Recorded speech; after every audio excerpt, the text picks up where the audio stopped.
Okay, I am now going to attempt to communicate with you telepathically.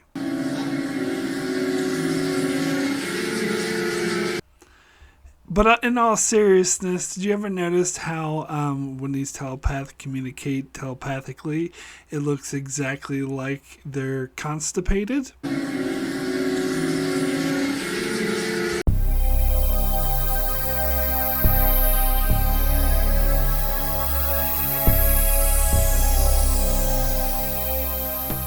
Hello and welcome to Enchantment of Eternity's review for Dark Page, which is episode 7 of season 7 of Star Trek Next Generation. This video is a part of a series of videos where I review episodes of Star Trek The Next Generation, one episode at a time. In this video I cover the 7th season episode Dark Page. So Dark Page is the episode in which a group of aliens who only communicate telepathically come on the Enterprise, and they don't really know verbal language. Lwaxana Troi, who has keen telepathic skills, are working with them to try to develop their verbal skills, but in doing so they notice that something is wrong with her. However, they don't know how to communicate this correctly to Deanna. Unfortunately, the situation comes to a head when Lwaxana goes into a coma, and the aliens try to explain it's because of a dark place in her that she is ignoring. And so Deanna has to go inside of Lwaxana's head, has the aliens make a telepathic link between them, and she can't seem to figure out what's wrong with Lwaxana, who keeps pushing her out. But eventually, after doing some investigating, she goes back in and finds out that Lwaxana is traumatized because she lost a daughter when Deanna was still a baby, so her sister that she never knew that she had, and she blocked that part out of her memory. But working with these aliens had weakened her telepathic abilities, and also being around a young girl reminded her a lot of her own daughter, and this brought the trauma back up. And it was only when Deanna forced Lwaxana to face this trauma that she was able to recover and get better. So this is one of those episodes that I think I liked a lot better, or like a lot better watching it just now. As I said, I always go into these rewatches and we're trying to be a fresh mind, trying to judge the episode on its own merits. It's not like I didn't like this episode before. I did always like it, but I was always coming into it like I was a bit iffy on like how much I would like it if it was just okay or whatnot. And I'm not going to go through like all the Lwaxana Troi episodes. It seems like every time I cover a Lwaxana Troi episode, I end up talking about ranking all of her appearances in order, and you guys are probably really sick of hearing me do that, so I'm not going to do that this time. But I will just say, though, is that I said several times before that I'm pretty sure that Dark Page is my second favorite Lwaxana Troi episode, but I needed to watch it again before I could be totally sure. And now that I have watched it again, I am totally sure this definitely is my second favorite Lwaxana Troi episode, behind Half a Life. And if I may be so bold, I think that these two episodes, Dark Page and Half a Life, are far superior to all of her other appearances, even the ones I like. And just because I watched a couple of reviews that restated this very wrong opinion, I feel the need to point out yet again for the 15th millionth time. Like, again, this is something I point out every time I cover a Lwaxana Troi episode, but I keep hearing this wrong opinion. So every time I hear this wrong opinion, I'm going to state the truth, and that all of her Deep Space Nine appearances suck. This is way better than anything she did on Deep Space Nine. After this episode, she has 2 more appearances on Deep Space Nine. They're both absolutely horrible, as was her previous Deep Space Nine episode. Her appearances are way, way better on Next Generation. There. Got that out of the way. So, before I get into the Lwaxana of it all, let me touch on these telepathic aliens that are called the Cairns. It's spelled Cairn, and I think it's pronounced Cairn or Cairn. I've heard the reviews I watch, it sounds like when they say their names, they're saying Karens. And that makes me think of, like, the slang for Karen, someone who gives bad customer service and complains to the manager and demands to see the manager. And I haven't worked in customer service recently. I had to deal with a lot of Karens, and funnily enough, a lot of them were actually named Karen. So it seems like that name wasn't just chosen arbitrarily. It actually tends to stick to real life. And God, yeah, Karens are the worst. So every time they said Karens, I think about a bunch of Karens going around demanding to talk to the manager. But no, they're telepathic aliens. I think the actor does a good job of playing them. Because he's trying to play someone who's not very good with language and is not used to communicating verbally. And of course, the actress who plays the young girl is Kirsten Dunst. I didn't realize it was her until years later. Because at the time this episode came out, I didn't know who she was. Because this was before Interview with a Vampire, which is where I first saw her. I forgot. Someone reminded me she was in Jumanji. I totally forgot about that, but now that they mentioned it, I was like, oh yeah. It seemed like she was popping up everywhere when she was this age. Just like anyone who needed a teenage girl or a young, 13, 14-year-old girl would get her.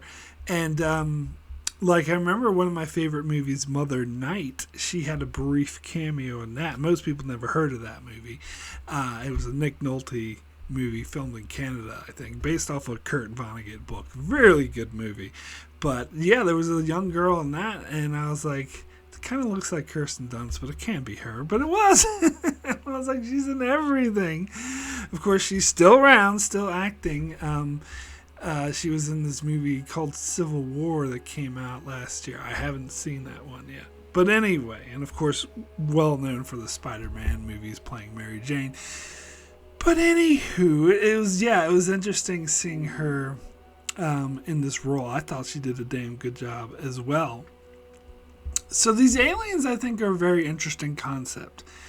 I've heard some other reviewers complaining about them, saying they didn't make any sense, or they came off weird, or that's not how people would react if they were learning language for the first time. I disagree. I really got the impression that they didn't really know how to talk verbally, and they were just confused on how to say things. And I think it's a very interesting concept, and I disagree with those that say that they don't buy it, because I totally buy it, because you have a group of aliens that only communicate telepathically. Then they would have a hard time communicating with non-telepathic aliens, especially since it's established that they cannot communicate telepathically with non-telepaths. In fact, they have a very specific style of telepathy that Lwaxana had to study in order to learn, which is why, part of the reason why Deanna has a harder time communicating. Also because she's only empathic and not a true telepath. But even a true telepath who's not trained on their particular style of telepathy would know how to communicate with them. And I think this is a very fascinating idea. And I think that the way this episode plays it, it's a very good use of Lwaxana, first of all. I said I'll get to Lwaxana stuff later, and I will. But that's part of why this, it's a close second to Half a Life. The only reason why Half a Life beats it out, because I really like that episode, especially after watching it recently. I realized just how good that episode is. This is a really close second. I'll get into the Lwaxana character stuff later, as I said, but part of why is because it's a good use of her. It's not her going around looking for her husband, or running away from her husband, or getting married to a husband that she doesn't want. It has nothing to do with a husband. It's using her diplomatic skills and instead of her just going around flirting with people and annoying the fuck out of everyone. Which is what she fucking does on Deep Space Nine, which is why her Deep Space Nine appearances suck. Everyone's wrong. But anyway, sorry. And yeah, it was a good use of her telepathy, because that's also my problem. I said I wouldn't talk about all the Lwaxana Troi episodes, but I end up doing it. But that's another one of my problems with some of her other episodes, is that they kind of forget that she's a fucking telepath. Whereas this episode takes full advantage of the fact that she's a telepath and really uses it. And it's a very interesting concept that they, I think the way they communicate and how, he tries to talk to Deanna, and she doesn't really understand what he's talking about. She thinks he's just talking about privacy, because it makes sense that these aliens would have no concept of privacy, because of if they're really open about telepathic communication, that might be somewhat of a foreign concept for them. But no, he was actually talking about like this hidden trauma that Lwaxana suppressed.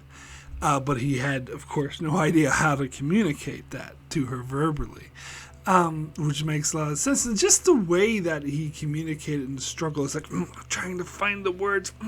Like, I thought that came off as really authentic. And also, the nice little touch that the young girl was better at language, which, again, I think they even point out in this episode that children do learn languages easier than adults.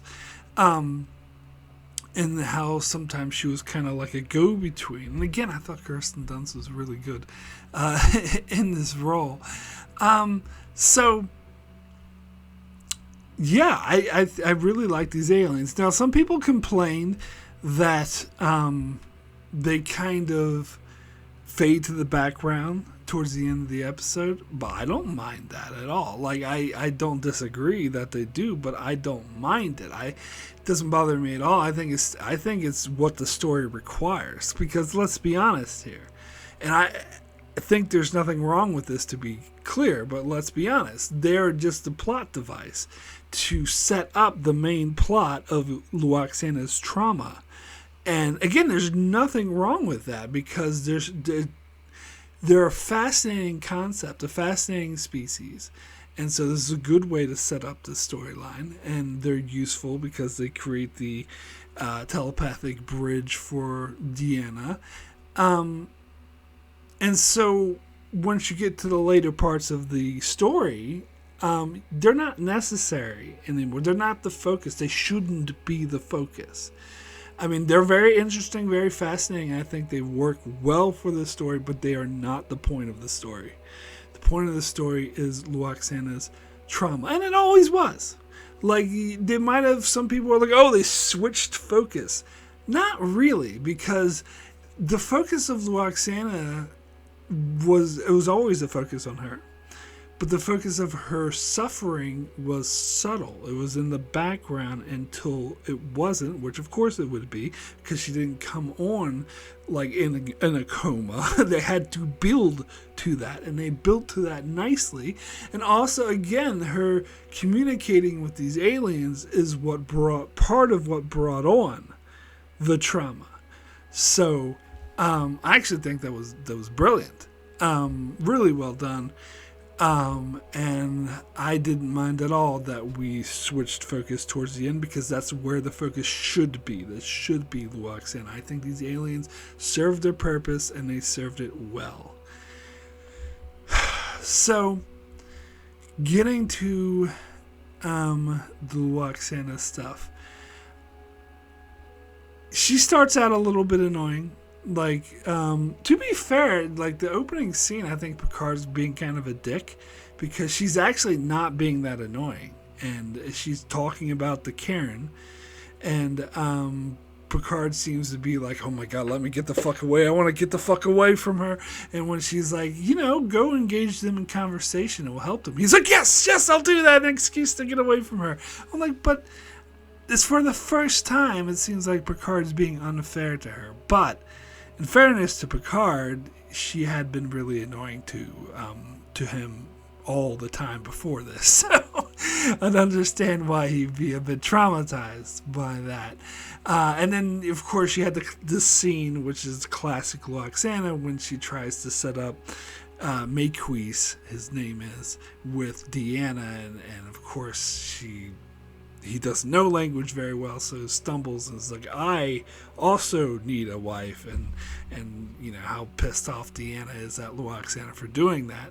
And I like how Deanna points out, like, you embarrassed us both, which is true, because she kind of took advantage of this person who didn't understand, you know, humanoid way or non-telepath way, I should say, and wasn't familiar with the verbal language.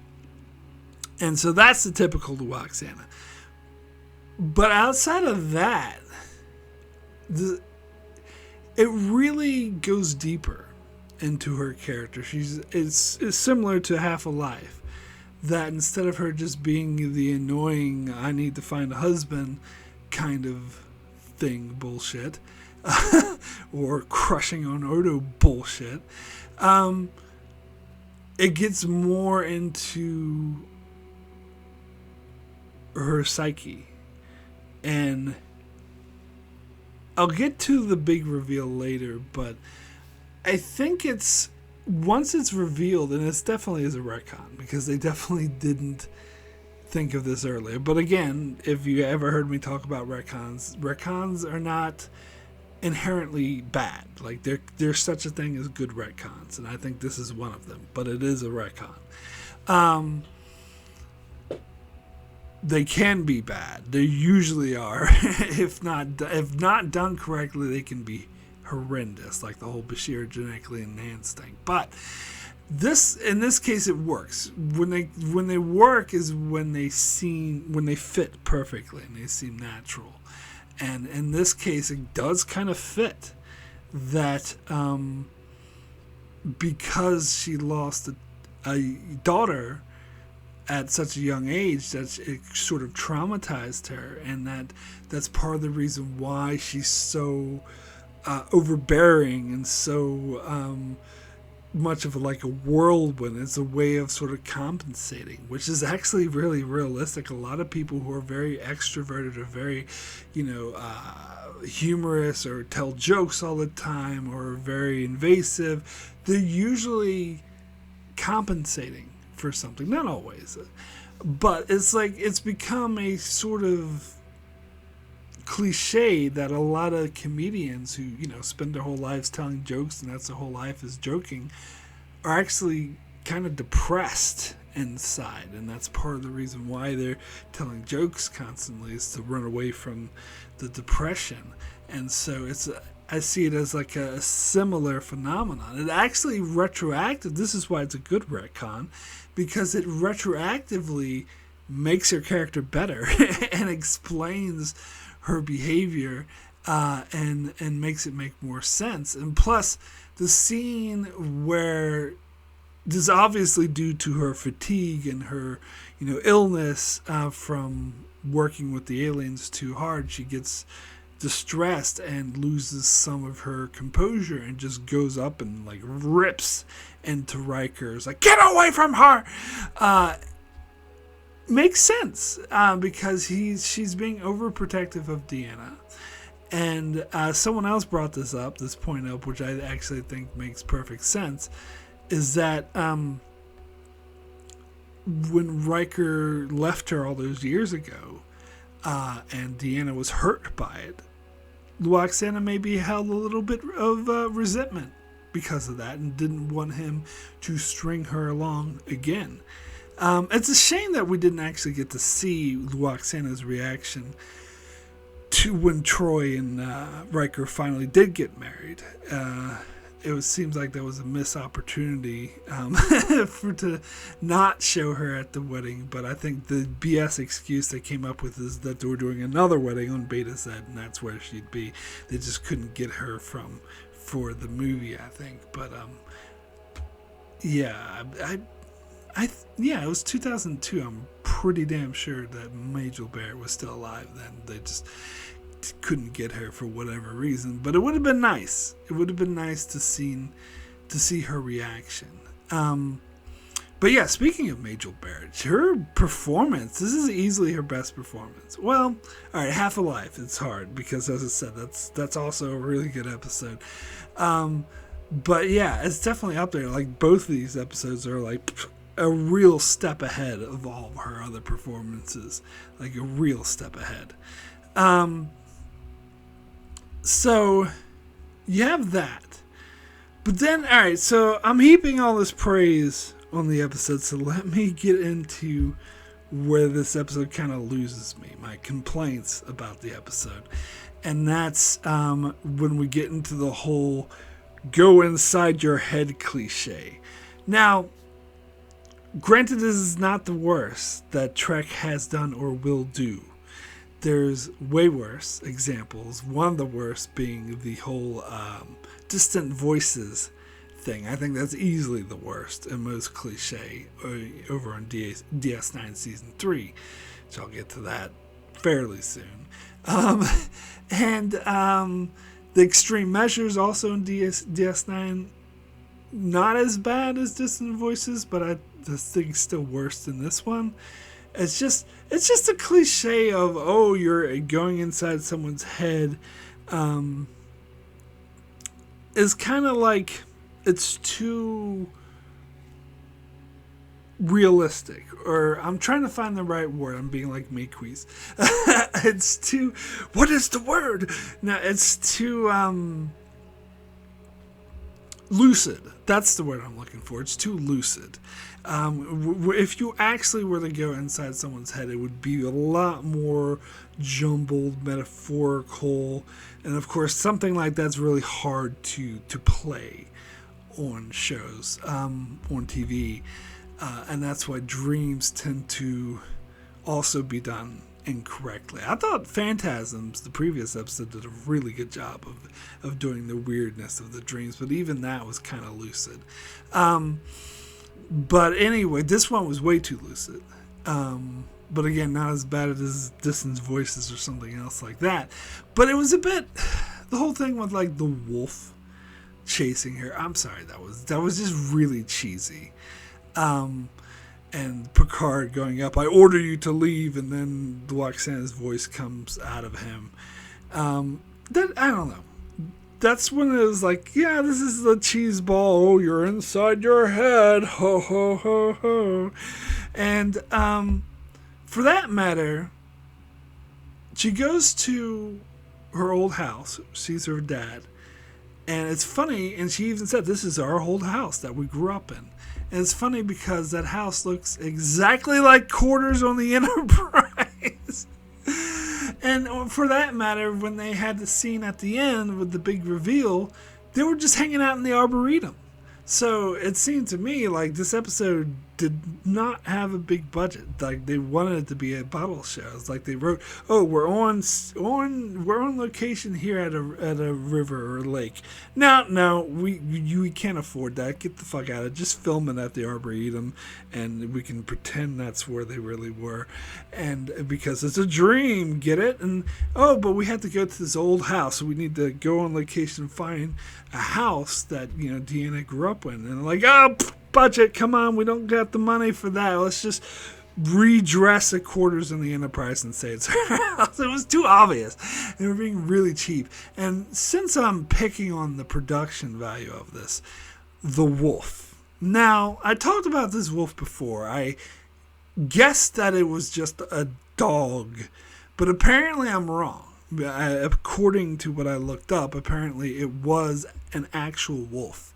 That they filmed mostly on blue screen, and because they didn't, of course, trust the actors the actors wouldn't want to work with a wild wolf, even though it was trained. It's still a wild animal. But they might as well had gotten a dog because it looks like a dog. And here's the thing, like having done like sound design for short films before, there's some things I can pick out. I started, like, once I learned how to do that and studied sound design and everything. I'm not professional, as I said, amateur, but did it on a couple of short films. But once I did that, I can pick out where the sound design is doing a lot of heavy lifting. And this is one of the worst examples of that, or most obvious examples, I should say, where if you turn the volume, if you mute it, look at the wolf, he doesn't look vicious at all. There's one brief scene where he looks vicious, where he growls, just a little growl. And apparently, according to the behind-the-scenes stuff, that was accomplished by the trainer feeding the wolf and then trying to take the food away, and he got a little growl. My dog does that as well. If I try to take the food away, of course, the dog's not gonna freaking destroy me the way a wolf would, but still, he didn't look all that vicious. It was just one brief shot. But if you look at all the other shots, other than that one brief shot, he looks kind of like chill, like he's having a friendly time, which, again, even if that's why I thought it was a dog, but it makes sense that they would want to chill a wolf if they should have just gotten a dog. They probably could have made it look more fierce. But yeah, he looks like, when he's like chasing after Deanna, it looks like he's having a good old time playing fetch. And when he's, other than that brief shot of growling, when he's like sitting there growling at Deanna, it looks like he's chilling. He's like having fun. And so the sound design is doing all of the heavy lifting, because if you unmute it, and you close your eyes, you just listen to it, you hear like these growling, snarling, but that sound, if you open your eyes again and do the sound and the visuals, you see that they don't link up. One is, and it's a sort of subconscious thing, and to be fair, it actually works. It's only because if you really pay attention, and again, I worked with this kind of thing, so I notice these kind of things, but most people don't. Most of it works on a subconscious level, that you hear the growling, so you don't really pay attention to the fact that it looks like this dog is smiling and having a good time, because the sound design that you're hearing is telling you, no, he's actually quite vicious. But for me, it just looks silly. It looks like two disconjointed, like, sound and visuals that don't match. Because you see a really chill, happy wolf just chilling and like running around having fun, and you hear this vicious attack wolf that's gonna get you, and the two of them don't match. But that is just me. That's my technical nitpick for the day. But getting back to what I do really like about this episode, the scene where Deanna goes to her father was so fucking powerful. That was a really, really good scene. You talk about good acting. Marina Sirtis fucking nails this performance. And this is what I'm saying. I keep saying this, that she is a really good actor, and people give her the short stick because of a lot of bad writing that she doesn't know how to handle correctly, particularly earlier in the show. But and to be fair, I think the writers did better for her in the final season. And I think that, when they deliver for her, she can deliver for them. And this performance was fucking amazing. And it was just a really overall powerful scene. Like, I teared up a little bit during this scene when I watched it yesterday. And it makes so much sense, too, that, and it's really a low blow for Lwaxana to do that, and that's why Deanna even says, like, mother, don't do this, because it's a really low blow, but it shows how desperate, and it's on a subconscious level, to be fair to Lwaxana, but it shows how desperate she is to get rid of Deanna, and how much she's trying to subconsciously push her away, that she's being very extremely, like, to the nth degree, so extremely manipulative to try to manipulate her into distracting her so she doesn't go after her, by having her dead father, who she barely knew, who died, I believe, when she was 7, she said, try to reconnect and like, tell me about your life. And even though consciously, like, Deanna is aware that this isn't really her father. She even says it aloud to remind herself, you're not really my father. You're just a memory of that my mother has of you. But she knows that consciously. But she can't help, like, the part of her wanted to connect to her father so badly. And as far as her mind is concerned, he's there in front of her, talking to her and telling her how much he loves her and wanting to reconnect to her. And that is like emotionally manipulative to the extreme. And again, it makes so much sense for the story because it shows how desperate her Lwaxana subconscious is to push Deanna out or distract her. And it is just such a good scene. It is so powerful. It is one of the best things about this episode. But yeah, then she sees Hetra, who represents Kestra, or is it Hetrol, I think her name is. But anyway, Kirsten Dunst, who represents Kestra, and hanging out with the wolf, and Lwaxana pops out of nowhere and goes, "Get away from her!"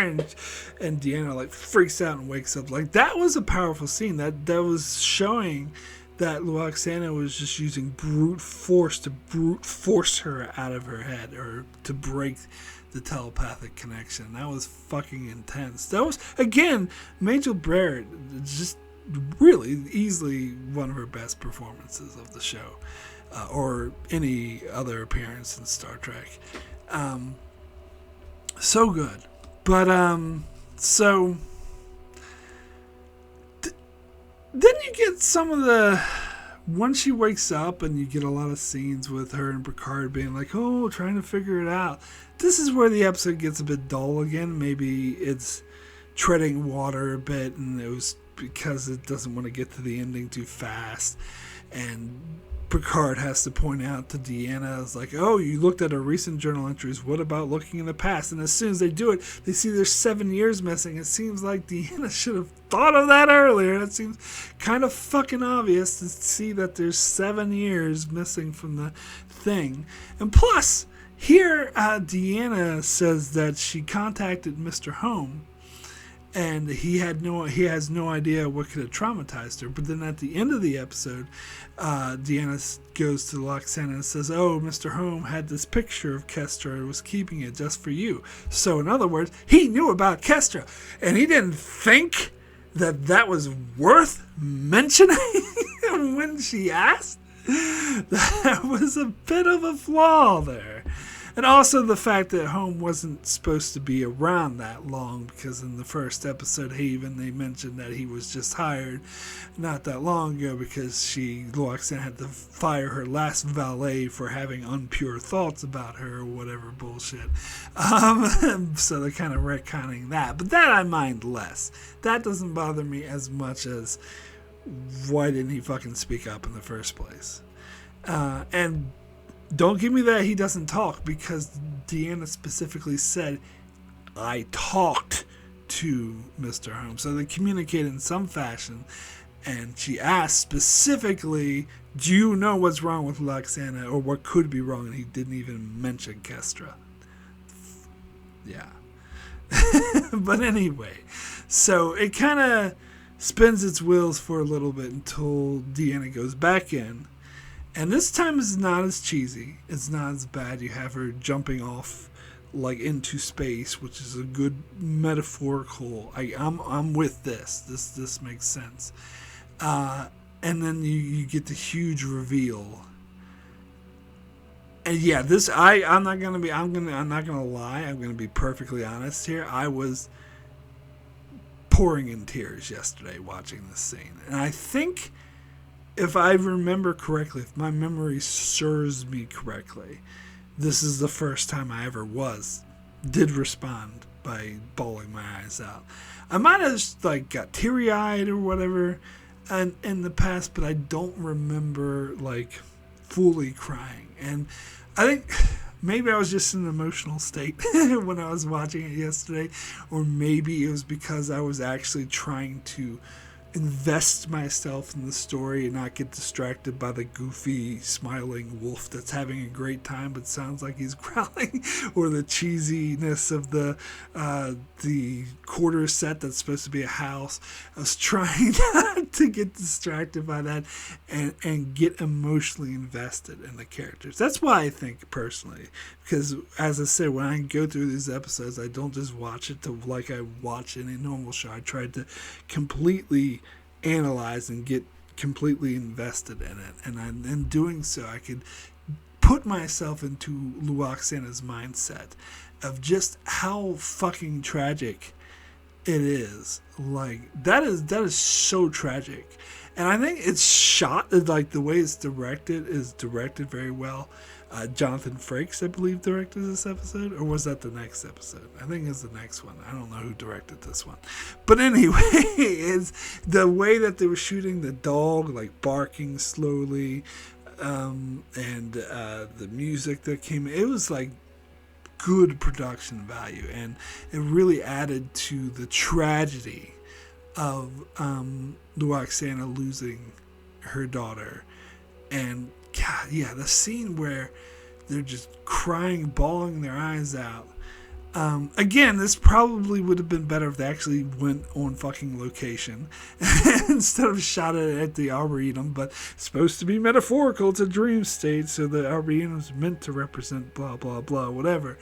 But it might have been better. But still, you can't fault the acting and the writing were totally on like top notch. And finding how tragic that was is not only that did she lose her daughter, she was convinced it was her fault. And I don't think I'd go as far as to say it was, because shit happens. Like no one can be a perfect parent at all times. And yes, she should have been paying more attention. Everyone is, well, in this case, betazoid, but let's say humanoid. Everyone's human or humanoid. Nobody's perfect. And you can stray your attention for just a few minutes, and tragically, that's all it took for her to die. So I think she was being too harsh on herself, but it makes sense that she would. And at first, when I first saw this episode, I did find this retcon a bit hard to take. It's like, Lwaxana doesn't have another daughter. Like, this is a bit ridiculous. Like, she's all goofy and going, oh, yeah. But as I said, like, once I thought it through and analyzed it, like, that actually makes sense that having that tragic background would make her have that sort of goofy, aloof attitude, because it's a cover. It's trying to hide, and plus she suppressed it. She's not even remembering it, but it like dictates her overprotectiveness of Deanna and why she's pushing her so hard to get a husband or whatnot. And so it really makes everything make sense in retrospect. And God, yeah, it's such a powerful scene. Just making her relive it, and Deanna knows that even though it's like very difficult for her to relive it, she knows that she needs to in order to get better, that this suppression is killing her, and she has to face her trauma in order to overcome it. And that was played beautifully. It was beautiful. And then towards the end, you get the scene where once Lwaxana wakes up and she's they're looking at the picture of Kestra, which Holmes saved but didn't bother to mention. But anyway, that was a powerful scene too. That was great. And Deanna's just like, tell me about my sister. Like, that was lovely. This was, yeah, it was really beautiful. I almost, like, part of me wants to say that this is even better than Half Alive. But what brings it down for me is the cheesiness of the oh, we're inside your head, like that. Yeah, that part of it doesn't jive. And so, but it's still an amazing episode. I still think it's clearly, like this, along with Half Alive, are clearly above and beyond, like, all the other Lwaxana appearances. Anyway, I would now like to thank all those that support me on Patreon. It's very much appreciated. It does help me continue with my channel and to keep going. I'd like to give a big special thanks to Brandon Neil Howes and Antarius. Thank you both so very, very much for your very strong support. I'd also like to give a shout out to Benjamin Mead, and Greg Marley, Francisco Chuck Hooks, Kyrie091, Anthony D. Benedictus, Ricky, Maddie Jester, Joel Valls, Alessandro Michelissio, Norman Buckwald, Stephen Kennedy, Britton Berg, and Allison Fordyce. Thank you all so very much for your support. So, we have a few Patreon comments for this episode. First comment is from Brandon Neil Howells, who says, "Too little, too late. As usual, Majel Barrett overacts and is annoying, loud, and wailing when she should be subdued. Another dream episode just after Phantasms, and with a family member we've never heard of before. I can hardly contain my excitement. If the Cairn, a species whose name in English literally means a man-made pile of rocks, usually a burial mound, are only just learning to communicate vocally and don't communicate telepathically with other races, I want to know how they found out about the Federation and requested membership. My mother miscarried twice before my birth. She didn't like to talk about it, but she didn't hide the fact from me or my brother. There is no mention in Lwaxana's diary of her relationship with Timothy in Half Alive. What a load of horse shit. 3 fake arboretums out of 10. Alright, well, see that you and I definitely don't see eye to eye on this episode, but we don't always have to. That is okay. But as far as, yeah, I'm sorry, I gotta very strongly disagree with her loud and wailing where she should have been subdued. Disagreed. I think her end, if you're talking about the ending when she's crying, like, that felt natural. That felt like powerful. I think subdued wouldn't have worked as well there. It wouldn't have made sense for the scene. But that is just my humble. I've heard other people complain about the having 2 dream episodes in a row, and I just read a quote from Jerry Taylor saying that they didn't want to do that either, but they kind of had to because they didn't have any other ideas ready to go, and they need to turn out, make their deadlines, and so, they were forced because they had these 2 ideas, just so happened to be dream things about people going inside other people's heads.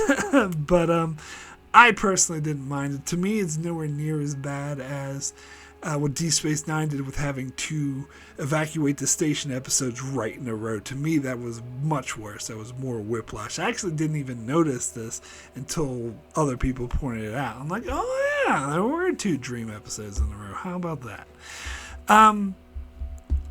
But yeah, I don't think there would be a mention of Timothy in there. Maybe there was a mention of Timothy in the diary. It just wasn't relevant because that's another fucking episode and we gotta focus on this one. And anyway, regardless, it doesn't bother me.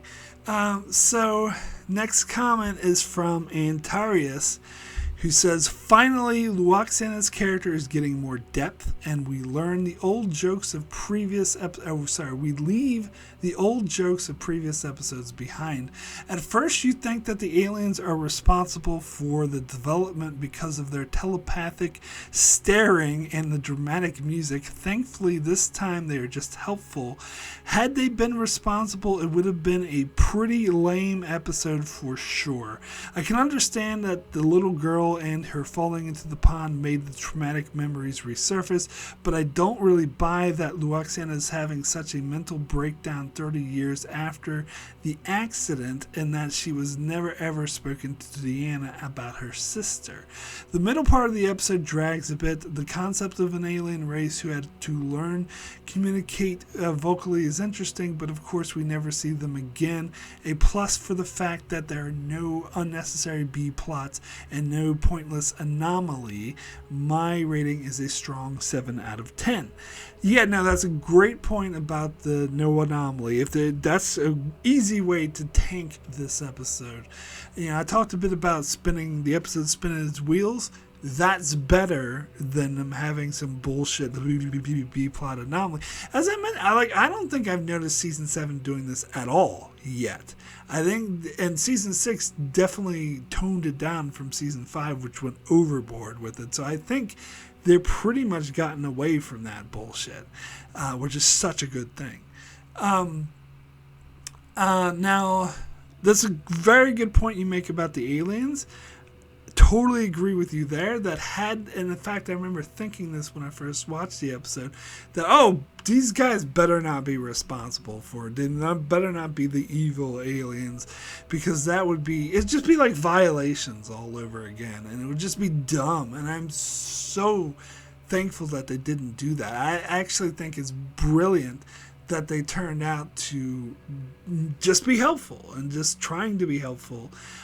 They did kind of overplay it and make it a bit cheesy, like in a scene where Deanna was in sickbay and the Maquise came in. She woke up and saw him, and she's like, "What are you doing?" And he gave that constipated look that was like a really angry look. But then we come back from the commercial break, he's like, "Oh, I'm just trying to help her."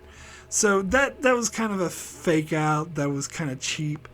But other than that, I love that these aliens actually were helpful, and that they weren't, it's so great that they weren't the bad guys. So great. They could have ruined the whole episode with that. Anyway, and I agree that the episode does drag a little bit in places. So, next comment is from Stephen Kennedy, who says, "I just checked the IMDb rating and wow, 6.4. Really? I'm convinced that people are unemotional jackasses. All they want to see in is action, and bloody action. What has happened here, a tragedy has happened with a reoccurring character, and some of these reviews are pathetic. For example, I knew this episode is going to be terrible because Lwaxana Troi is in it. I don't like to use these terms underrated or overrated, but applies here, and this episode is 100% underrated. The first 15 minutes of Dark Page is just a standard episode of TNG. A storyline needs to flow to get its point across. I've always loved this episode. For me, it's the most emotional episode of the Trek franchise, as it's about a child. Even if The Inner Light is my favorite episode of TNG, Dark Page gets to me more. Ted Roberts and Peter Allen Fields wrote Half a Life, and Hilary Batter wrote Dark Page. This is Hilary Batter's best written episode. She would write 8 episodes for the Trek franchise. The 3 last appearances on TNG by Lwaxana Troi actually made her into a normal person, even if I thought Cost of Living is crap. It's all undone with her 3 appearances on Deep Space Nine. Amen to that. Also, Majel Barrett co-wrote the best episode ever written. # fuck the muse. Well, it's Feck the Muse, but I like to say fuck the Muse. Kirsten Dunst appears on this episode, so my rating is 10. I can imagine how many people were like Picard while Lwaxana Troi was talking in the opening scene. She was talking as a normal person, and you couldn't care less what she was saying. We all have done things like that. Out of 10. 10 out of 10. So very, very high praise for the episode. Yeah, I kind of agree with a lot that you just said, especially because it really hit me in the feels this last viewing a bit more than it had. I think it's unfair to say people who don't like this episode just want to see action, bloody action, because I do think there are some faults to this episode, and I can understand why some people would see Lwaxana as a bit of a turn-off. I do as well in certain other episodes. I actually don't think Cost of Living is crap. I thought Cost of Living was actually a decent episode. Not great, but decent. So I agree with that, her last 3 appearances. Although, technically, her first appearance in Deep Space Nine happened before this one, so it's in between Cost of Living and this. It's The Forsaken, which was a terrible episode, or terrible appearance. The whole trapped in the elevator bullshit where she's just crushing on Odo and sexually harassing him. But just like fucking Manhunt. So that's kind of a bump in the road. But if you ignore that and just look at her 3 TNG appearances, yeah, they're all very good. Anyway, Stephen Kennedy has a comment for the episode Phantasms. Geordi is uncomfortable with someone having a crush on him. This is very interesting indeed. Maybe he finally understands where Leah Brahms was coming from. This horror episode has one major problem, and it's Data's waking dream. Sorry, I don't buy it, as Data isn't human. If Data has his emotion chip at this time, it would have worked. Maybe Patrick Stewart can go to Starfleet Admiral's banquet when he isn't busy shooting the TV show Star Trek The Next Generation, as he's missed it for 7 seasons. So my rating is 6 times Worf told Spot, "Come here!" And Data seemed upset that he wasn't able to have daily sessions with Deanna Troi, as he had a smile on his face when he said daily out of 10. Yeah, so we disagree more on this one because I fucking love Phantasms. I just covered it again for my revisited, and I think it's an amazing horror episode. It's creepy. I think it's one of the best horror episodes. I think I called it the second best creepy episode, or most creepy episode, the second creepiest episode of Trek. Like Frame of Mind and Timescape are creepy too, and those are better episodes. But this one is still like a really good episode, and I have to agree to disagree about Data's waking dreams not buying it. I totally buy it, because that's just, you don't know exactly how his dream program operates, and it could meant to emulate that, and that was the whole point of the episode, is his subconscious trying to alarm him to the dangers around him. So I could buy that his program maybe isn't working properly and kind of interprets these dreams into a waking state. Like, you can come up with technical excuses to why this would happen in an android. I buy it 100%. Moreover, I thought it was fucking amazing and creepy as hell. But yeah, I do like the scene where he's really excited about doing daily sessions with Deanna Troi. Forgot to mention that in my revisited. That was a really, I love how he's so excited. Daily? Like that was such a, that was a good Data episode. I think it was, I love the Data episodes that make him more human. But anyway. Next comment is from Norman Buchwald, who says, Dark Page is one of 3 Lwaxana episodes I like, maybe because it's cleverly retcons a backstory of her mother-daughter relationship with Deanna, as well as introducing Kestra. The drama that the aliens may be doing Lwaxana harm is stupid threat of the week stuff, but going into Lwaxana's consciousness and the eerie experience Deanna faces is quite uncanny. Where is Mr. Home? Why was the actor unavailable? Yeah, the intro of Kestra continues the family backstory of the season, including introducing a new family member Deanna does not know about, Data also experiences that as he was supposed to. And thankfully, no horny space ghost in one's family history. I did like how in Picard, Deanna and Riker named their daughter Kestra, who is quite an interesting character. As for the Dark Page Kestra, Kirsten Dunst does fine in her track acting role. 7 mysterious wolves in the corridor out of 10. Yeah, so I was going to bring up Kestra from Riker and Deanna's daughter in the show Picard. I like her appearance in season 1. I think, is one of my favorite episodes of the whole. I think it was my favorite episode of the whole show, and I loved that they had that Easter egg that they named their daughter Kestra, which was really good because Riker and Troi were suffering their own sort of loss, very similar to what Lwaxana suffered with the loss of their child. But then they ruined it in season 3 with the whole bullshit with Deanna empathic powers to suppress Riker's grief and him getting upset and running away. I hated that. And plus, they didn't even mention their own daughter Kestra in season 3. Like that's Riker never even asked, "Hey, where's our fucking daughter?" So yeah, kind of another reason why season 3 is not as good as everyone else is saying it is. But you know, that's another topic entirely.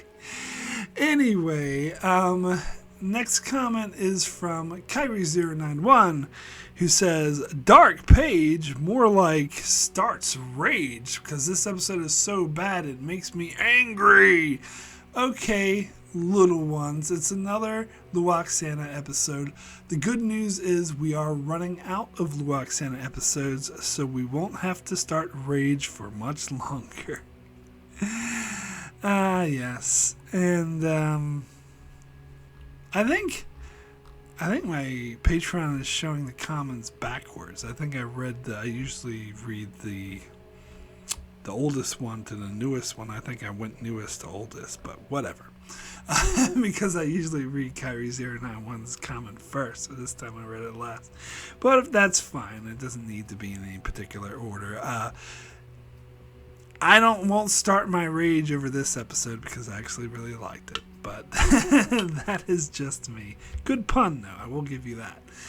So, thanks, patrons, so much for your comments. So, my rating for Dark Page out of 10 is going to be an 8. Extremely good. It's a very, very strong 8.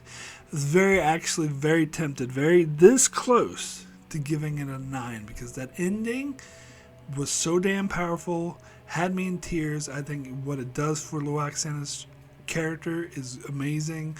I think Majel Barrett's performance in this episode is amazing. I think Marita Sirtis's performance in this episode is amazing. I think that scene with her and her image of her father was another fucking amazing, really powerful, gut-wrenching scene. Done extremely well, and I think the telepathic aliens were an interesting concept. I think Kirsten Dunst, interesting seeing her in this episode. I think her and Maquis do a good job. But I do have to ding it a little bit because the inside your head dream sequence thing doesn't work as well as Phantasms for me. It comes off as a little cheesy, especially the smiling happy wolf with the growling sounds put over it. That just throws me out of it. And yeah, it's the whole we're in your head. Lwaxana's just being like Picard. Like it didn't work as well for me as Phantasms, comparing the two. And yeah, part of that came off as a bit cheesy, and also there is some wheel spinning going on. Like the whole sequence that takes place in between the two dream sequences was unnecessary, and it was just let's spin those wheels until we get to the ending. So it wasn't the best pacing in the world, but as I said, very, very close to a 9. So it's a super high 8. Part of me thinks I should have given it a 9 despite its flaws, because that ending was really powerful. But yeah, I think this is easily the second best Lwaxana Troi, very easily. Anyway, so that is it for my review of Dark Page. So, if you enjoyed this video, please be sure to leave a like. You can leave a comment below. What did you think of Dark Page? Do you agree? Apparently, people were split on this episode. Some people really didn't like it. Some people really did like it. Where do you stand? In the middle or to one extreme or the other? Also, if you would really like to support my channel, you can support me on Patreon. There'll be a link in the description below to my Patreon plays. There's a page. It's not a dark page. It's a Patreon page. There's different tiers for different budgets. There's different rewards, such as a patron-only series I do for where I revisit reviews that I already made. And you can request a review to do, or there's pre-releases, stuff like that. You can check it out if you are so inclined to do so. Alright, so let's see what's coming up next on the old channel here. Where are we? Dark Page. So Thursday will be my review for Star Trek Lower Decks Season 5, Episode 4. Saturday, I'll be sticking with TNG with my review of Attached. And then Monday, going back over to DS9 for my review of Rules of Acquisition. And then Wednesday, back to TNG again for my review of Force of Nature. So that's what's coming up on my channel. Be sure to check it out as I continue to cover Star Trek Next Generation and Star Trek Deep Space Nine and Star Trek Lower Decks, one episode at a time. So be sure to subscribe so you can keep up with all of that. And thanks a lot for watching.